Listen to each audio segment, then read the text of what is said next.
রাজ্যপালের এলাকা ভিজিট করার জন্য কৃতজ্ঞতা এবং ধন্যবাদ জানাচ্ছি। আমি তার রিপোর্টকে স্বাগত জানাচ্ছি।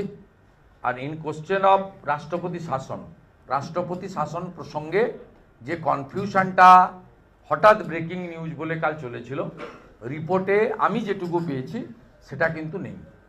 তিনি বলেছেন যে এখানে ভয়ঙ্কর একটা ঘটনা ঘটেছে এবং এই ধরনের ঘটনা যদি আবার ঘটে তাহলে রাষ্ট্রপতি শাসন লাগানো ছাড়া আর কোনো বিকল্প রাস্তা নেই। তার মানে it's a final warning to the state government.